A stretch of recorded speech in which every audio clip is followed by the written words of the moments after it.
Let's go live with Jack Kelly. Welcome to the one-of-a-kind LinkedIn live show that will help you with your job search and advancing your career. We will bring in educated career experts who will share their insights and give you inside tips on how to be successful in your job search. Now let's get into today's show with your host, Jack Kelly. Okay. I think we're live there, Wendy. Great. Let's see, meeting is now streaming live. Let me just check, see what they say. We're live. Yes. Wendy Schoen, the godmother of legal recruiting. Is that good? Your new name, the godmother of legal recruiting, who's been recruiting for like 25 years. That means she was recruiting when she was 5 years old. She was a child prodigy, recruiting right from elementary school, and places really senior executives. So welcome to LinkedIn Live with Jack Kelly. And I'd love you just tell a little bit about yourself, what you do, and then we could share, you could share some really good advice with people how to find jobs. Well, I actually recruit partners I'm a legal recruiter. So I only place lawyers. I don't place anybody else. So, but I place them anywhere. I have in my career, I've placed them into in-house jobs. I've placed them into management consulting, into banks. Right now in my career, I'm placing partners into mid-sized law firms. So I'm working with that particular section of the lateral partner market. And do you find in this environment, I see it's really bifurcated. You have some areas that are hot, and then some like hospitality, airlines, just restaurants, terrible. What are you seeing in the legal space? Any areas that are really on fire and others just not so much? Well, obviously the lockdown has affected many areas. I mean, for example, the courts are locked down, so litigation is piling up behind the bottleneck. So that's so interesting. So if you're a litigator, it might be slow because nothing is going on. Well, you have cases that are there, and there's all sorts of pre-litigation, pre-court trial work that can be done. There's all sorts of deposition work that can be taken. There's all sorts of witness and interviewing. There's all sorts of document review, massive document review that can be done remotely. So there's a lot of pre-litigation work that can be done. And then because of the bottleneck, you're getting a lot of pre-trial settlement work that's happening. So you're getting a lot of arbitrations, you're getting a lot of mediations. So there's different kinds of things happening that don't necessarily happen under normal circumstances. So it's so funny. I don't mean to interrupt you, but the pandemic sometimes has these weird repercussions. So it sounds like what you're saying, there might be more settlements going on because hey, we can't go to court. So let's just get this done and over with. So so litigation is hot because there's so many more cases that need attention. Are you finding a lot of litigation because of pandemic? Whether, hey, I'm suing my insurance company because I think they're supposed to cover me because, my restaurant was closed, and they're saying, no, we're not. Does that come up? Is that something? That is sure to take off really, really, really badly when the lockdown closes. There's some of that starting. You're seeing a little bit of it, but that's going to really take off significantly when the lockdown is over. So there's some of it going on now. So when you say it was over, because they want to wait to see how it all plays out before they may... Because the case law isn't quite established yet.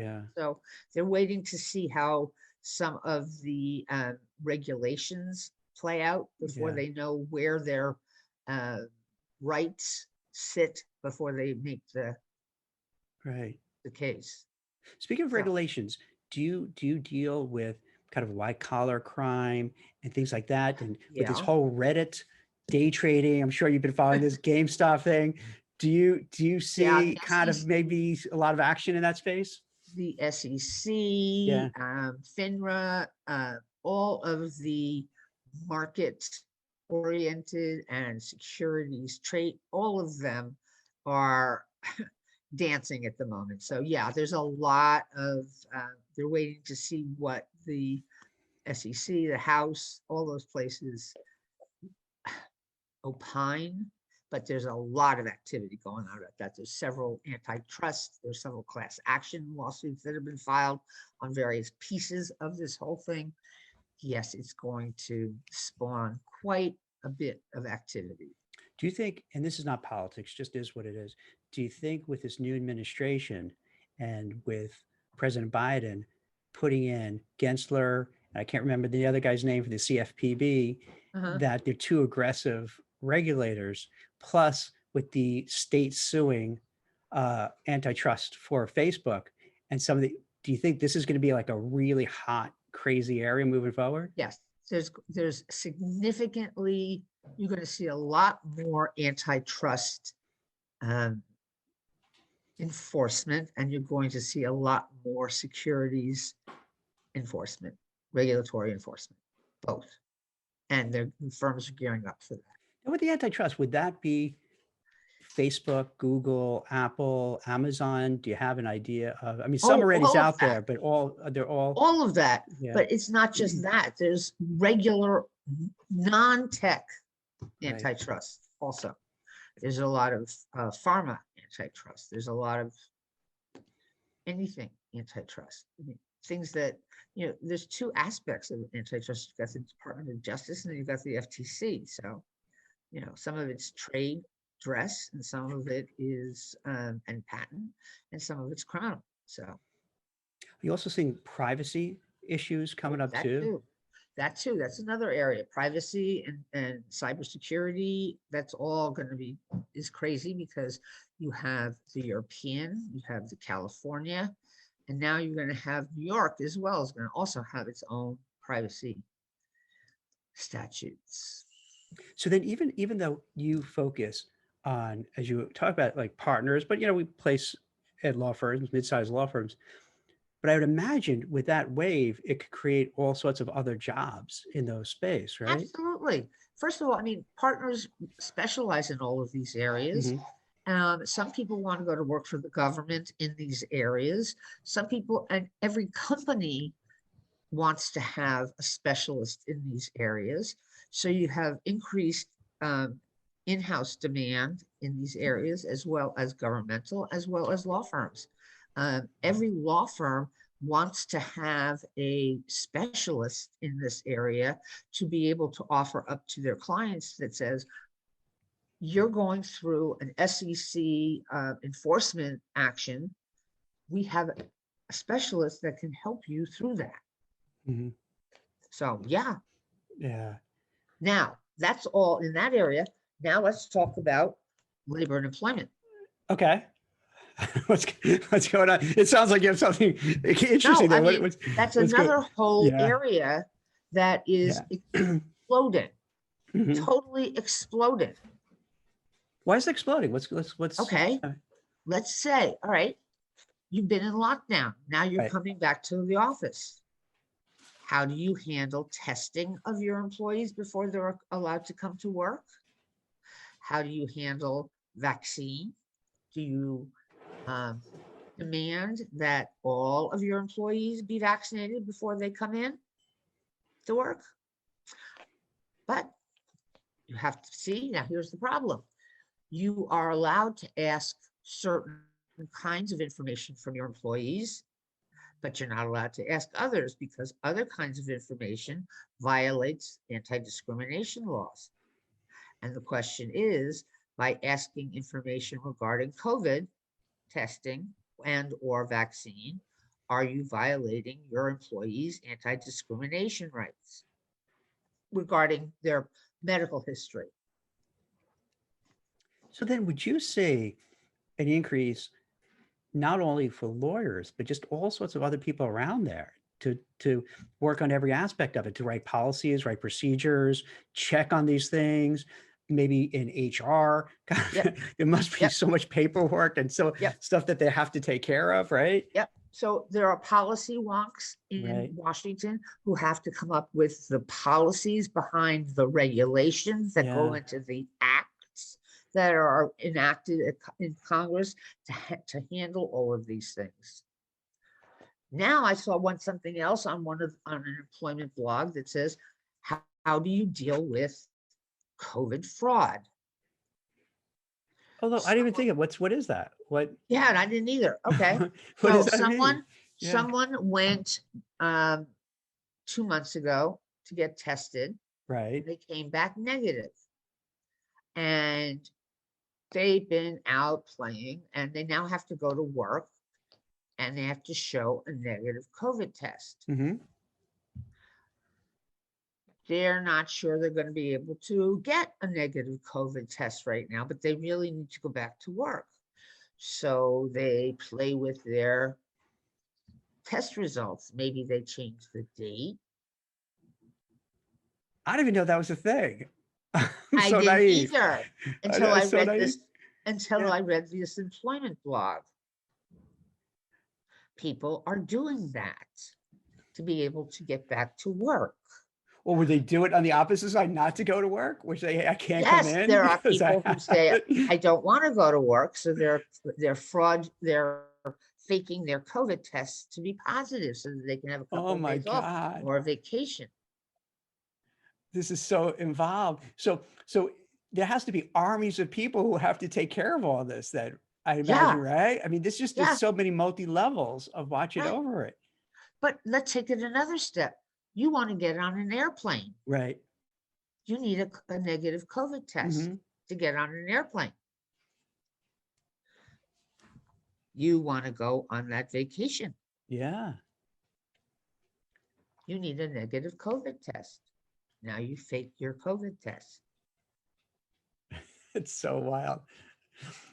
Now, what about, are you seeing legal cases where people are suing, say, wait, I don't, you're abridging my rights. I don't want to have to show it. I did take the test, but I don't feel it's Oh, no. The airline has the yeah, absolute right to refuse to let you board if you don't provide it. So that's, yeah. see the hand. And the employer has the absolute right to not allow you to return to work if you don't provide it. Yeah. Do you think that's one of the reasons why it's being pushed out so much and not having reopenings and having people go back to work? Because the executives of these companies realize it could be a legal quagmire for all the reasons you mentioned and others. Right? They're just like, right. Think about it. Just in this, damned if I don't. Right. And just in this 5 minutes we're talking about it, you've given like 10 different things that a company has to worry about and be concerned about, and really serious ramifications if it goes wrong. So it's probably easier just to say, you know what, everyone stay home. Just stay home. And all these employers have already spent tens of thousands of dollars to rework the walking patterns within their companies so that people stay away from each other. So instead of every aisle being two directional, they now say, okay, this aisle goes this way and then that aisle goes this, so that they're limiting the exposure of everybody to everybody. In the supermarket, I always go down the wrong runs by accident. I forget. Out of habit of going to the supermarket for so long, I see it like, oh, I'm in the wrong way. It's going to take a while to get used to, huh? My office, which is which I haven't been to now in 10 months, but my office is shared space, and they have it set up so this aisle is this way and this way and this way, and if you want to go to the bathroom, you have to follow the lines to go to the bathroom. And this is how you get to the coffee place, and only two places people are allowed in the coffee break room at a time. And that's how it is. Wow. Did you see any areas that are just not doing well at all because of COVID? Airlines, hospitality, hotels. Real estate in some ways is doing phenomenally, and in other ways is not. I How mean, so? if you represent the shopping center, good luck to you Yeah. because they're empty. No one's paying rent. They're empty. No one's buying or investing in them or anything. So how are you going to unload them? So But, you know, how's they're that going going to into react? bankruptcy, and then Yeah. bankruptcy is selling them as distressed assets, and that's how, so that area is booming. But the actual uh, leasing and that side of the real estate is not. But if you are I mean, shit, if you're doing, so sorry, if you're representing Yeah. if you're representing Yeah. people, the real estate Yeah. brokers who are, you know, buying and selling houses, and if you're not a real estate agent in Manhattan or DC or Chicago or LA, but you're a real estate broker out in the suburbs, you are having a field day. Isn't it wild how you're having that shift from the big cities to the suburbs and small towns? I mean, every time they show a picture of New York, you see absolutely empty streets and Well, tell boarded me up. about, because you're a New Yorker and I was a New Yorker. I'm here in New Jersey now. How was it? Because I don't think you're there now, right? You No, I'm moved. not. I'm out in New Jersey now. I'm at my mother's. So how bad was it? Was it like, because you always hear these things, you have some groups that say, oh, it's terrible, crime, drugs in the street. Others, no, it's great. And each side will show pictures, one how great it looks and one how terrible. What was it And like?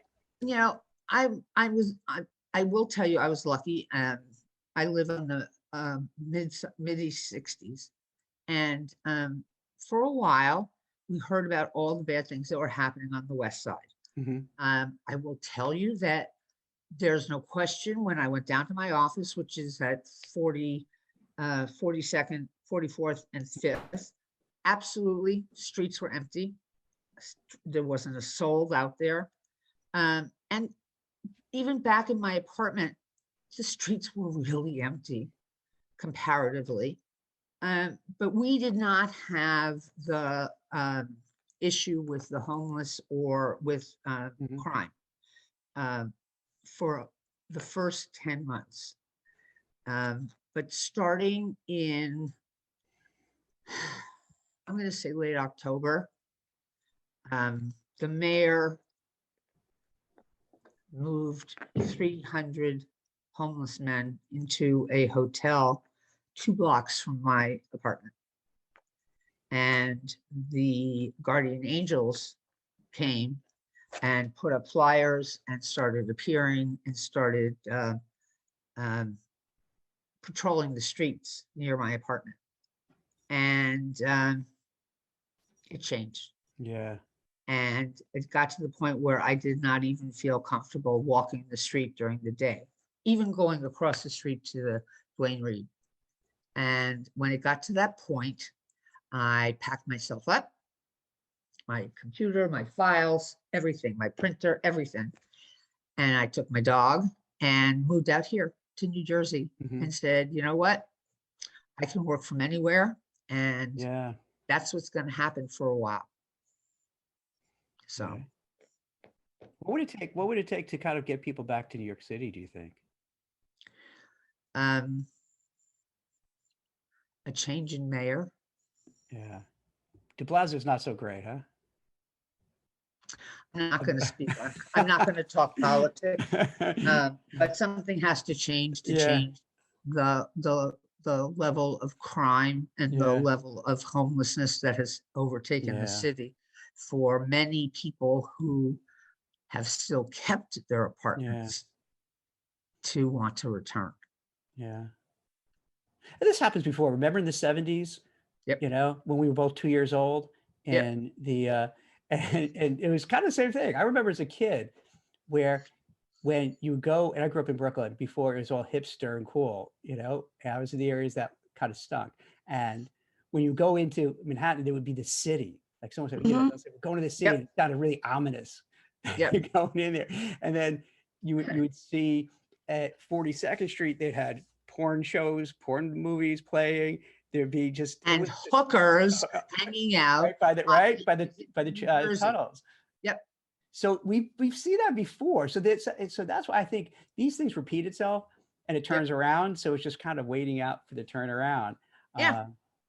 But it's gonna be interesting because like what I'm seeing too is that so many companies are moving out of New York to go to other Yep. places, particularly Wall Street. You know, you had Goldman Sachs talking about moving their asset management division to Florida. You had a bunch of hedge funds moving out to Florida. Yep. You have There's several hedge funds. There's several wealth management companies that moved to Plano, Texas. Austin is a big thing. A lot of tech firms have been moving from, and it's not just New York. It's the other big cities too. LA and Yep. San Francisco, you see a lot of people leaving. It's interesting. Yep. The tech companies seem to be going to like Austin and other parts of Texas, where here in New York, it seems they're going down to Florida now. It used to be like North Carolina was really big for a while. Yep. But Florida seems, and in Miami, the mayor of Miami is now putting a big push to make it like a tech hub. Yeah. So these They things are have moving great fast. tax because of the tax. Yeah. Yeah. Anybody who's got the Cuomo and between Cuomo and the federal government, they have made New York an uncomfortable place to be if you make any kind of money at all. And with a first level associate making $190,000 at a big law firm, it's not too many years before you're making an uncomfortable amount of money with respect to Cuomo and now Elizabeth Warren. And as far as the Biden administration is concerned, anybody making over $400,000, you are in an uncomfortable tax bracket. And it's not that long before lawyers at big law firms are there. And if they're married, they're there super quick. Now, how is this? Does it change drastically if you're a senior associate or your partner in New York, Chicago, San Francisco, or LA compared to, maybe, a way smaller market? Are you going to get the same or no? Like you're going to move, but taxes will be lower, but you're getting less money? In New York, you're hit with a triple threat. Mm-hmm. New York City, New York State, and federal. You don't get the triple threat most places. Plus, we don't get, used to be, before Trump, we got credit on the federal taxes for taxes you paid in the state. That's the SALT tax, right? SALT tax. See, look at this. Wait, can I just take a pause? Can I take a pause here? Look at we're giving some really high level stuff, right? You got our audience has to appreciate, not often on a LinkedIn Live, you're gonna hear about the SALT taxes, all this kind of. So this is what I really enjoy talking to you about, because this is what people need to hear, because for some reason it's not talked about, but it's really important to careers, because it's going to make the difference between, living a great life and maybe not so much. Yep. And I think, and again, I'm sorry, I didn't mean to interrupt you about this, but that's okay. Really, because it jumps out to me the more we're talking about it.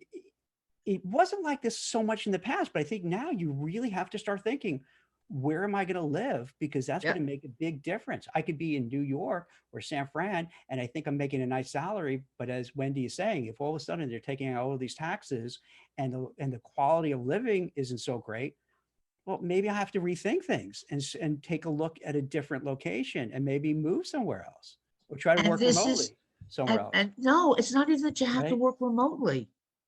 Before the pandemic, technology had made it so that, and the firms knew this, technology had made it so that a matter, whether it be a merger or a trial or whatever, could be manned, and I'm sorry to use the word man versus woman, whatever, but could be staffed by an associate in the Phoenix office, an associate in the Delaware office, an associate in the Wyoming office. It didn't all have to be manned by people in the New York office to get done. Technology made it such that you could have people in all different kinds of offices working on the same project.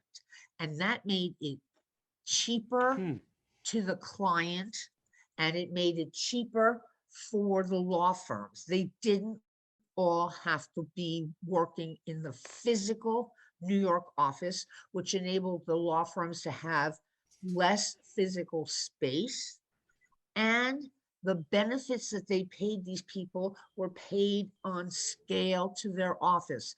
An insurance policy in New York does not cost the same as an insurance policy in Phoenix to provide the same exact quality of insurance policy to the employee. So even if the associates are getting paid the same amount of money, the taxes taken out are different.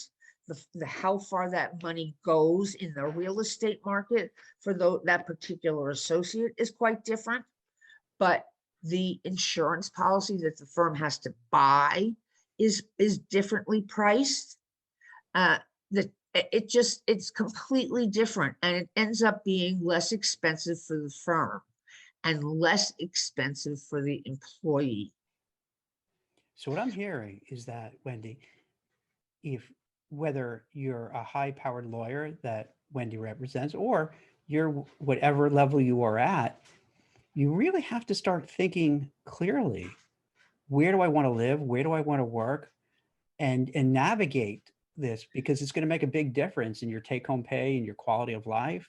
Absolutely. And everything. And this goes for the companies too. They have to really think, are we going to open up another office in New York, or are we better off opening it in Miami or Palm Springs, or somewhere else? Because this way we don't have to pay as many taxes. We don't have maybe the politicians a little bit more business friendly. So that helps out. And it expands the business development of the firm, because now they have another market into which they can reach. I mean, if you pay attention, just go back and read the lateral movement of partners for the last 3 months, and you'll see even today. I'm trying to think what firm it was that just brought on an ORIC, a corporate ORIC partner, but the partner is located in the Chicago office. And the practice, and she moved from the New York office to Chicago. Why? Because her practice is national. She has clients on the West Coast, she has clients on the East Coast. So she moved to the Chicago office. Yeah, that's interesting. And she has people who are working on her team who are in New York, who are in Chicago, and who are in San Francisco. Do you think these things will last even after, let's say, the vaccines are out and God willing, we get out of this whole pandemic? Do you think a lot of it will keep going? Oh, absolutely. But if you go and look, so-and-so added to their private equity team by bringing on a 2-partner team in the San Francisco office. When I got out of business school, I had to move to New York. Why? Because banking was done out of New York and New York only. There was no investment banking anywhere else. You wanted to be an investment banker, you moved to New York, period. Now, you want to be an M&A partner and a major law firm, you can be in any city in the world. You can be out of Hong Kong. You can be out of Singapore. You can be out of Australia. It doesn't matter, because deals are being done out of all of those offices. I mean, that's kind of an exciting future if you think about it in those terms, where you don't have to feel like you're locked in to any of these places, and you have that flexibility. I guess it's tough for the landlords, let's say, in places like San Fran and New York, that if people aren't going to renew leases, they're not going to take new leases, people can't pay what they owe. But I guess that's their problem. They got to worry about it. They had a good run for a very long time. So No one's going to Yeah. cry for them, I don't think. Yeah. Do you find out technology has an impact in the legal space, or is it kind of somewhat immune to it? As I said, technology has allowed people to be physically located Oh, anywhere. I'm sorry, I didn't mean that Okay. part, but just like the actual practice of it, is there any difference, or that kind of profession, You mean the technology industry? whether it could be artificial intelligence, any software, um, yeah, you have legal Zoom for, I guess, if you're opening up a barber shop and you'll just do it yourself. But are there other things that impact Well, or there's haven't been all really sorts of impacted? technology that's being Yeah. used by law firms to streamline, to make life easier, to do all sorts of stuff. Um, Stuff that the normal person doesn't know about, but that clients are aware of, and that law firms are aware of, and lawyers are aware of, because they make their life eminently more comfortable and easier and save time, save money, all those kinds of things. Uh, will technology ever replace the lawyer? No, because there's a certain creativity that a lawyer brings to the table. But there's so many pieces of what a lawyer does that can be automated, and they're trying their damnedest to do just that. The things that can be automated are being automated, but the things that can't, that are touchy-feely, can't, Yeah. won't.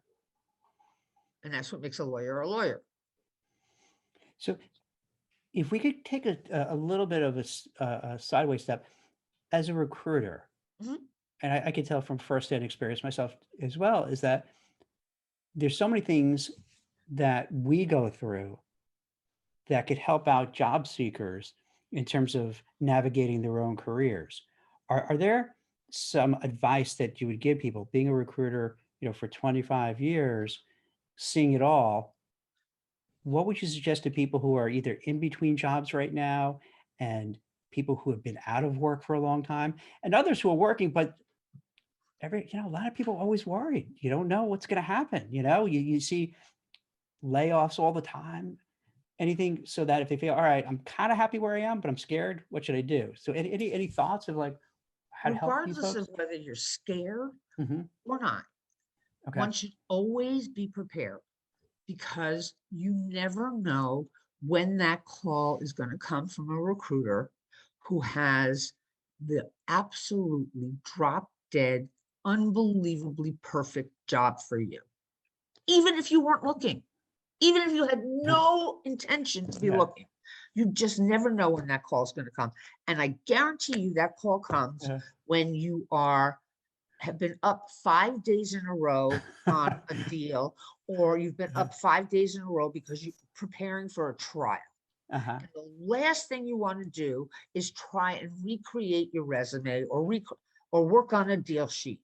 So this is what I did even before there were computers, and even before I was a recruiter, and before I was a lawyer.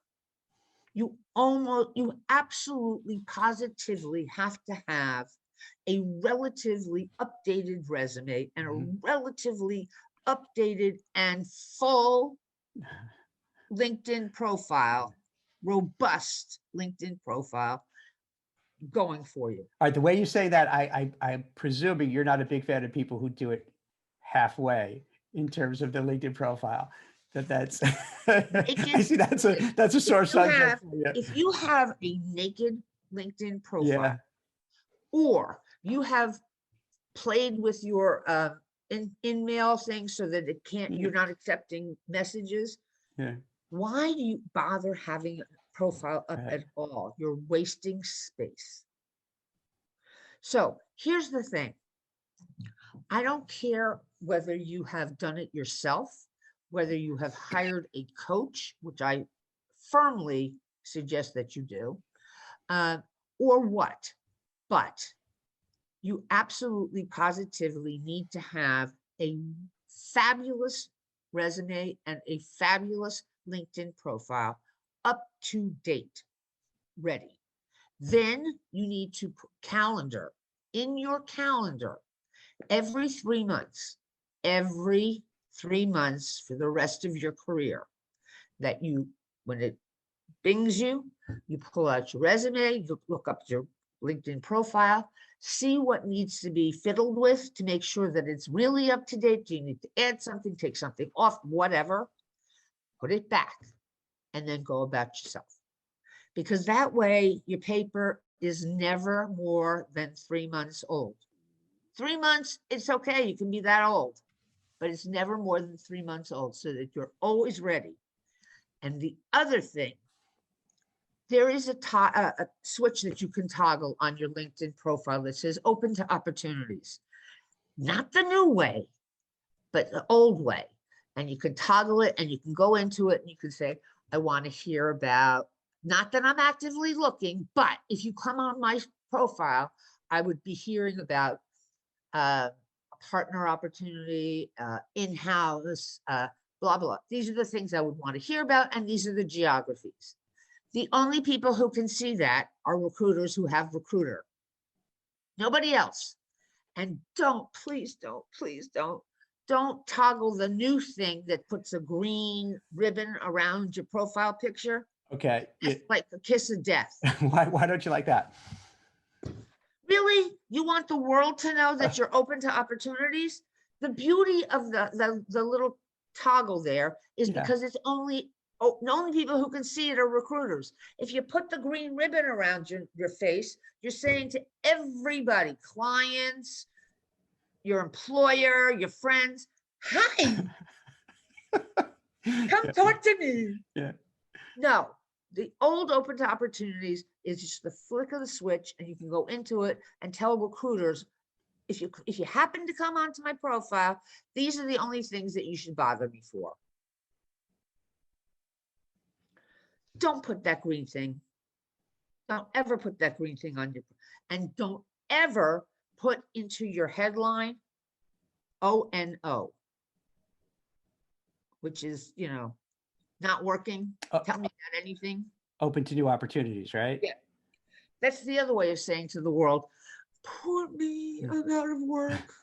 Because anybody who comes up like that in a recruiter search is getting thrown to the garbage. All right. So I'm thinking you're not a fan of it. That's my takeaway. You think? Yeah. Don't do that. Yeah. Now, so what that's about, what you okay. should do. But what about if you have, what about if you have it, but you do explain what's going on? So like, I'm open to work, but I have a great background, and here's how, you could help me, because I'm a tax accountant and whatever happened, but I'm looking to this, that, where they kind of flesh it out. So it's not coming across as needy. It's coming across as like, okay, hey, yeah. Would you be open to that? Or that's even but that? Just understand, there are two different reasons. There's multiple different reasons why you would have a fleshed out LinkedIn profile. Not the only, LinkedIn is not only for job search. It's not. People use it for business development. People use it to try and attract speaking engagements. Mm-hmm. There's so many, networking, any number of 5 billion different reasons, not only for job searching. So you can absolutely have, your boss says, how come you have a robust LinkedIn profile? And you can say, because I'm trying to get involved in this charitable organization, or I'm trying to get involved in this business networking organization, and I'm trying to get onto their speakers list. There are any numbers of reasons why you can tell your boss that you have and none of them have to do with job search. Speaking of that, Wendy, in terms of what I've come across is there are a lot of people who are in between roles or who really want to find a new job, but they don't market themselves at all. Or if they do, it's just very lackluster. It would be maybe putting up a little motivational quote or a little picture.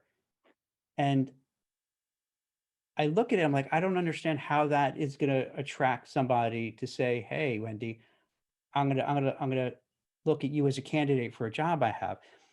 Why do you think that is? And do you have any suggestions for Okay. these people to just get Yes. out there and market Yes. themselves? Um, there's two areas that are useful, important to marketing. Hmm. The first is under your name, where you currently have your LinkedIn provided title. That's the first area where you can, it's called your headline. Hmm. And that's the first area where you can market yourself. Um, if you look up on LinkedIn for advice on headline, you'll see a whole bunch of great articles by a whole bunch of great coaches on how to write a fabulous headline that will help market you to potential employers or potential clients or the like. And they'll tell you, because you've got like 220 characters where you can market yourself. Hell, you look at mine, it says, that I'm a legal recruiter, that I've got a JD from a top 25 school and an MBA from a top 3 school, that I've got a clerkship and I worked on Wall Street. I've got, all those kinds of things all included in there.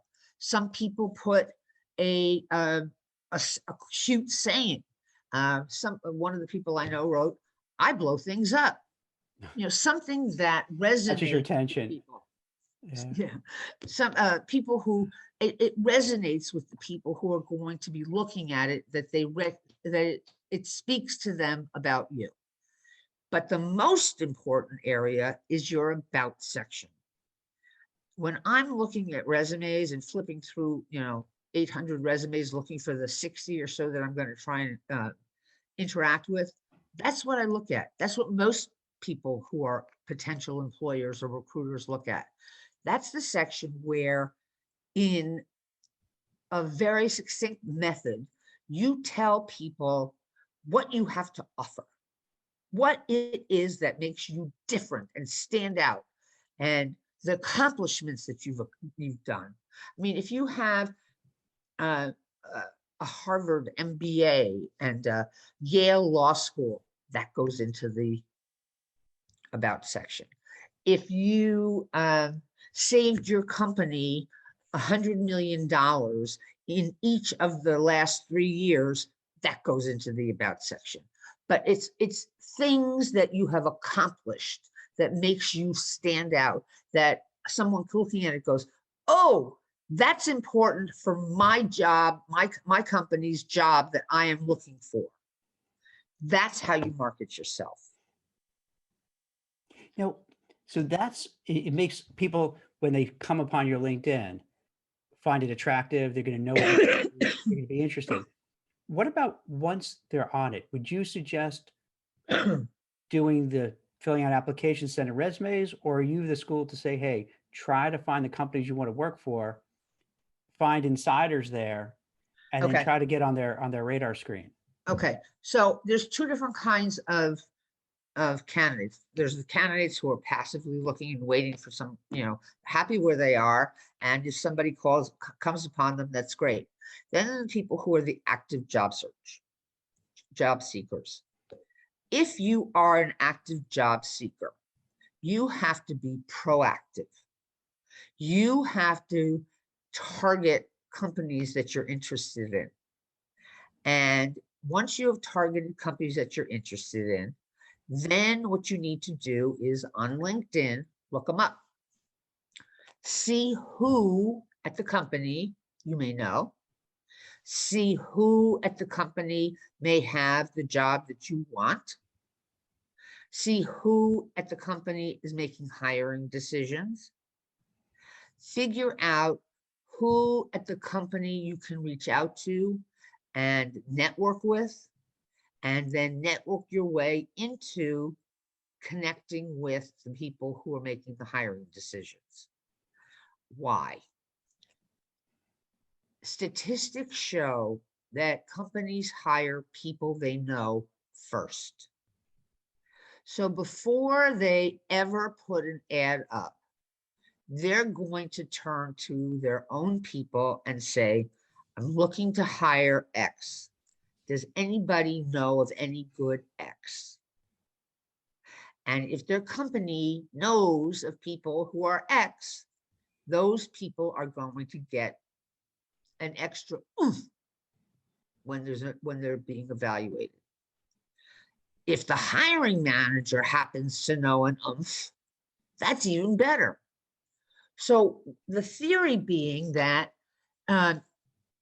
if you have connected with the hiring manager, the theory being the next time that they're looking for a you, they're going to reach out to you as part of the reaching out to people that they know first before they post the job. That's how Yeah. you try and do. That's how. That's really great advice. How would you suggest to somebody? And let's say I don't know if you were this before being a recruiter, but sometimes when you're a recruiter for a long time, you have to have that confidence and ability to reach out to strangers and talk to strangers and do that.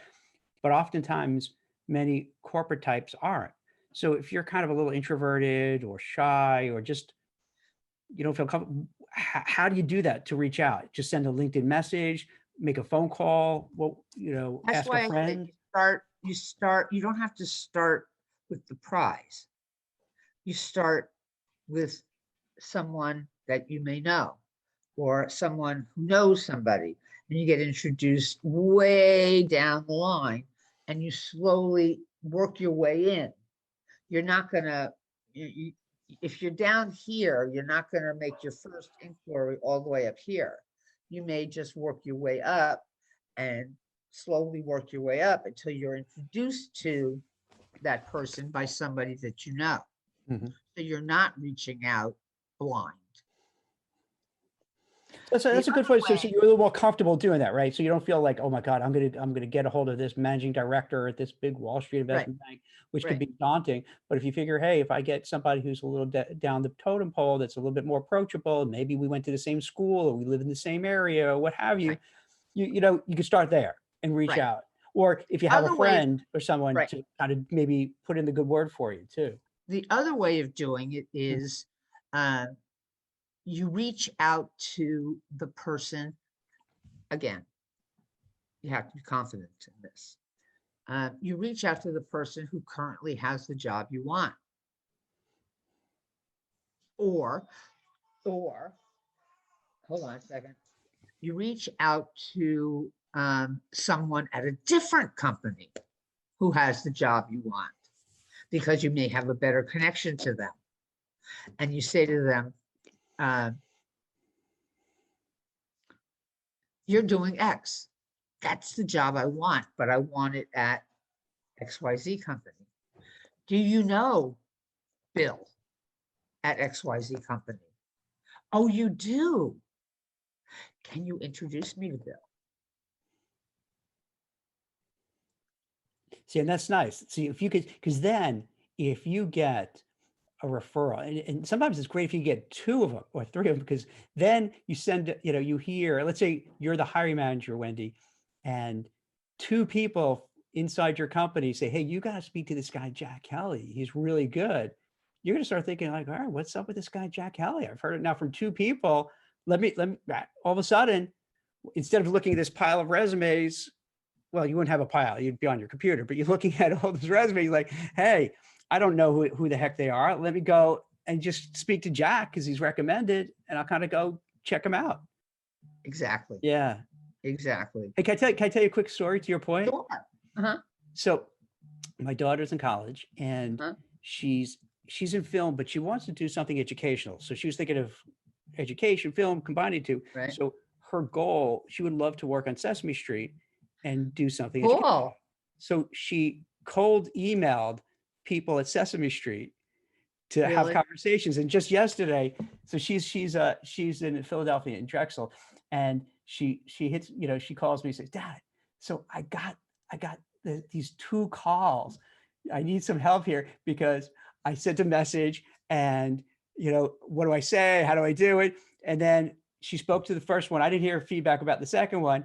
but it, seemed to go well. And she's a young lady. I guess in a way, maybe she had advantage because, seeing her, psycho dad just being, this hardcore, yeah. And let's be honest, recruiters are very sales-ish oriented. So it's very pushy, so kind of Right. absorb that stuff.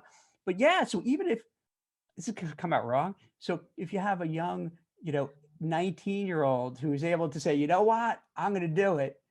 We all can, right? Right. I mean, we all can, Exactly. if you have a young person who doesn't have any corporate experience at all to say, hey, I'm just going to get hold of this stranger. And if you could tell in her voice, she was excited, but nervous, but did it. And see, I think that's the key too. You got to Right. you can be a little nervous, a little uncomfortable. You just push through it. And then after it's done, like you could hear in her voice, like, oh, I did it. And then feeling proud that you did it, which gives you the courage to do it again. So I think you're so right about it. That's so, I think I would say in this market, I'm curious what you think. I would say in this market, because it's so tough and so challenging, not for everybody, because some areas, as you said, are doing really well, but a lot aren't. I think you just have to be aggressive. You have to have a thick skin. You can't be afraid of rejection. You have to do it because no one's going to do it for you. Right. And if you just sit there waiting and like you said, maybe just put on open to work and that's it, it's just not going to happen. You got Right. to really get out there Right. and find it. Right. Right. I think that's kind of the key. I've never been shy. I'm shocked. I've never been shy. It I was lucky. I grew up next door to some, on my one side, I had the managing partner of one of the biggest law firms in New Jersey. And on the other side, I had the CEO of a publicly listed corporation.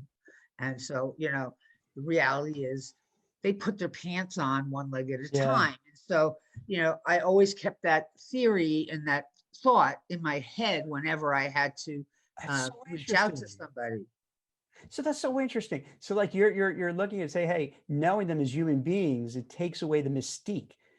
This person's not a CEO of a huge firm or a head of running a hedge fund. It's just it's Joe, it's Bob, it's Jane, it's Susan. Exactly. And that then moving forward, you have that in mind, and you're like, okay, that's a good way of looking at it for people. To look at their title, just look at their that's the person down the street. No, they're a person. They're somebody's next door neighbor. There's somebody's father. There's somebody's basketball coach. The reality is they're, God, I remember one time I called this associate and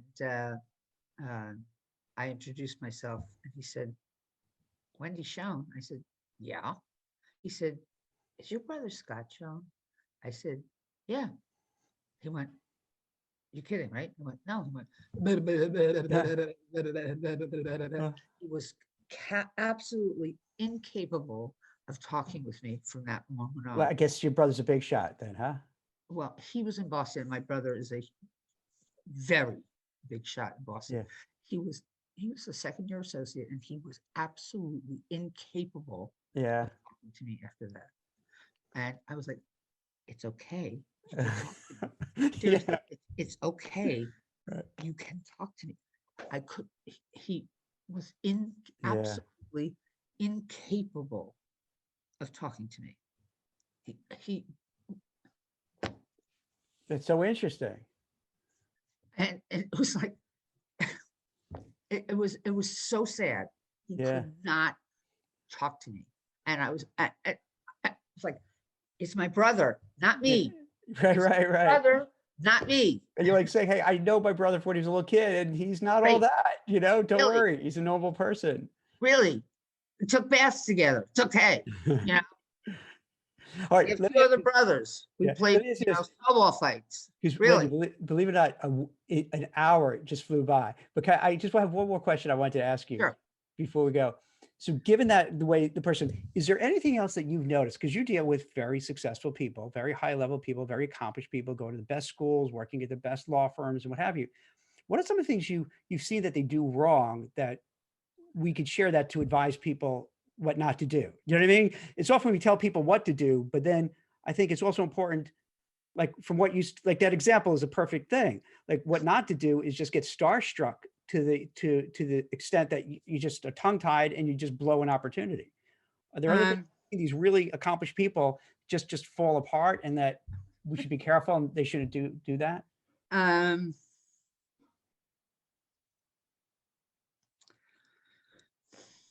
Are they arrogant? Are they obnoxious at times? Oh, these big people? Yeah, when they interview, you know, No. and that goes against them. Is that a thing? No. No, they're not. Yeah.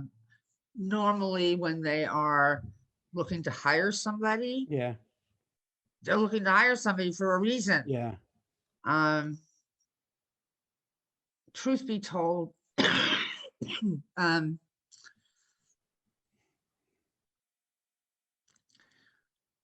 even if they're obnoxious to work for, they're not usually obnoxious to interview with.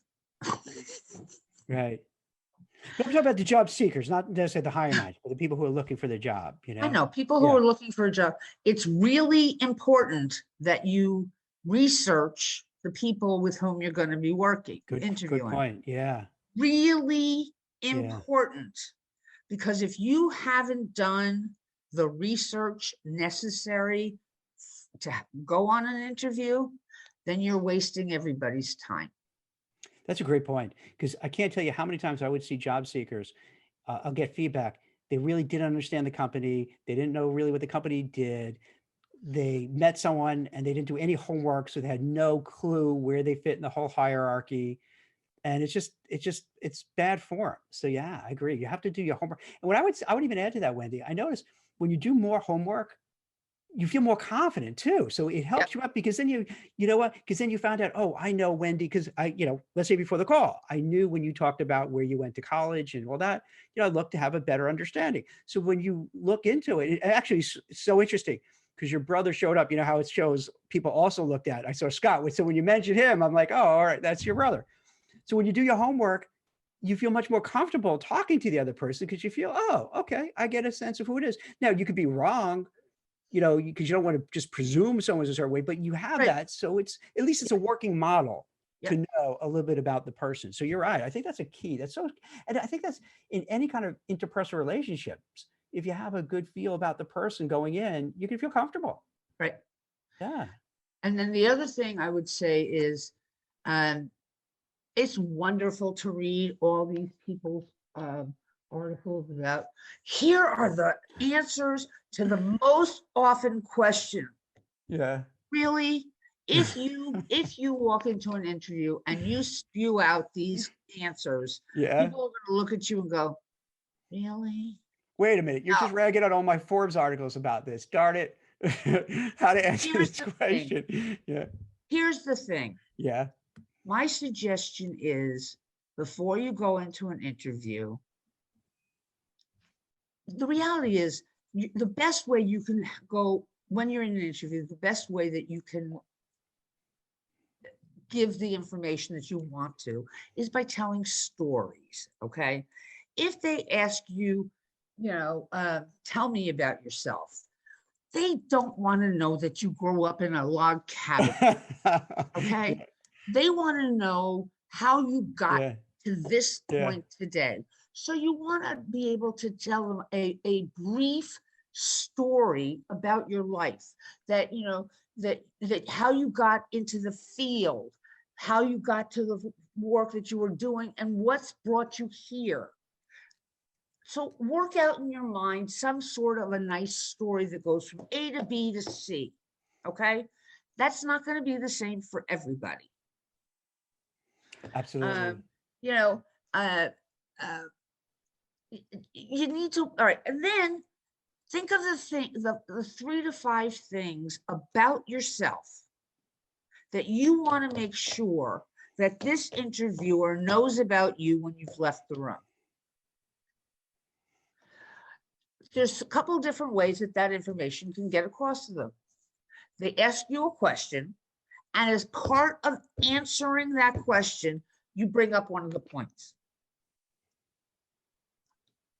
Think about the way I usually tell people what It's easy when they're a lawyer because I say to them, think about you getting up there and you're making a presentation, and the person that you're making the presentation to asks you a question in the middle that sort of shuts you off.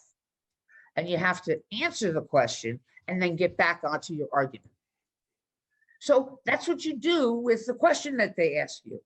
You sort of work the point in to answering the question. That's one way.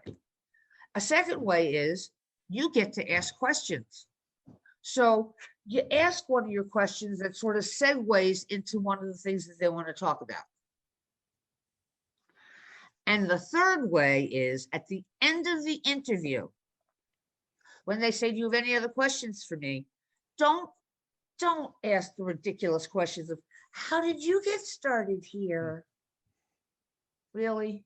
No, you ask one of your points that starts a conversation that, or you can just ask a question that starts a conversation that lets you bring up your question. Let's say you were able to oversee a team of 12 people.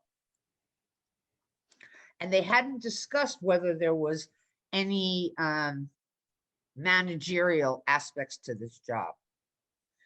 You could say, one thing we didn't talk about, so I did want to ask is any part of this job involve overseeing other people, or is this pretty much of a solo job? Because, in my last job, I was responsible for a team of 12. So now you've asked a question before you've left so that you're showing that you're thinking about what's involved in this new job, but at the same time, you brought up one more point. Right. Well, that's great advice.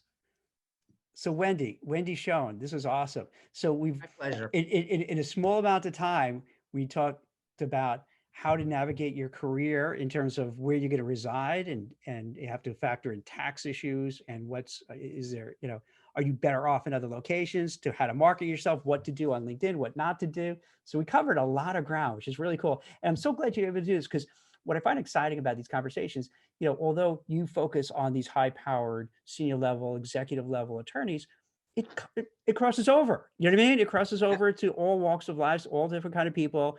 Just like you pointed out, when that person had a problem about like talking to you because your brother is such a big shot. He's a big macha there, so up in Boston. So but they're human beings.